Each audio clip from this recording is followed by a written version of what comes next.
I'm noticing a trend of something for me already in this year, and it's something I notice from time to time in my life, and I kind of want to share my thoughts on this trend, how I recognize it, and how I fix it.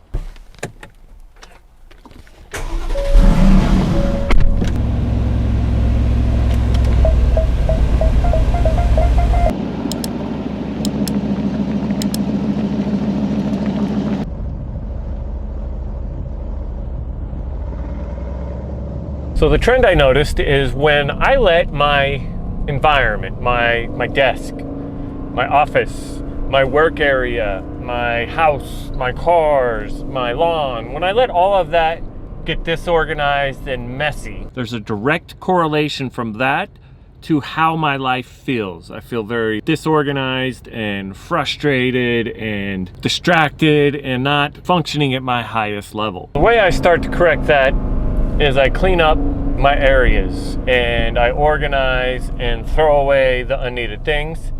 But a really important thing with that I also do is eliminate a lot of the distractions. They can be something that's not messy or disorganized, but be a distraction. I really try to remove that. Another little thing that I've adopted along the way is in each of the areas where I spend a lot of time, I always try to add at least one thing that inspires me to push through on those days where I just don't feel like working or pushing. You need something, for me, visually, that pushes you to still do the work even though you don't really want to. I usually have some sort of a possession and I use those as my motivation. I'm 100% okay with those things being my motivation. It helps me push harder and learn ways to make my lifestyle support those big extravagant possessions.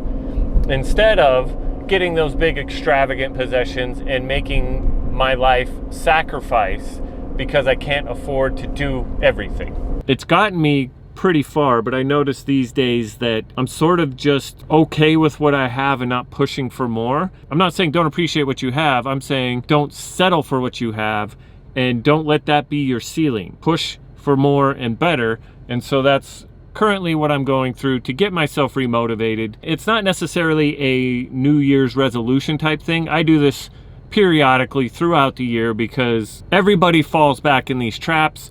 It's on you to notice them, and the more you practice with these mindsets and this type of thinking, the quicker you recognize where you're making the mistakes, and then the faster you can correct them because you already know the path that works for you. While you're pushing and growing and learning how to balance the appreciation for what you have, but wanting more, there's one thing you can't do, and that is forget to live today and spend that time with the people you care about. In my workbook, I tell you to prioritize your life. And you have to put it together. For me, it's my relationship, my family, meaning my kids, my work, my selfish time, and my friends. And I have to arrange those in the way that is true to me and what is actually important to me.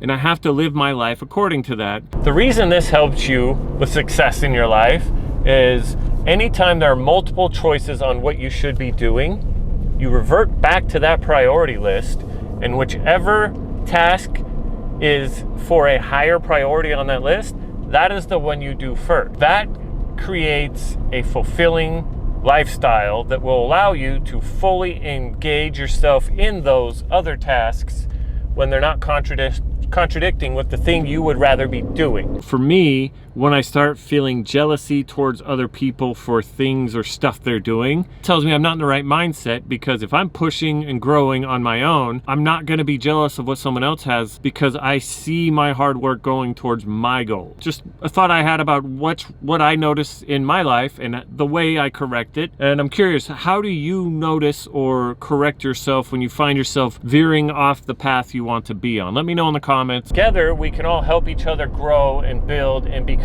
better people and develop a mindset that allows us to succeed in our own way by our own rules. Anyway, that's all I got on this one, and I'll see you on the next one.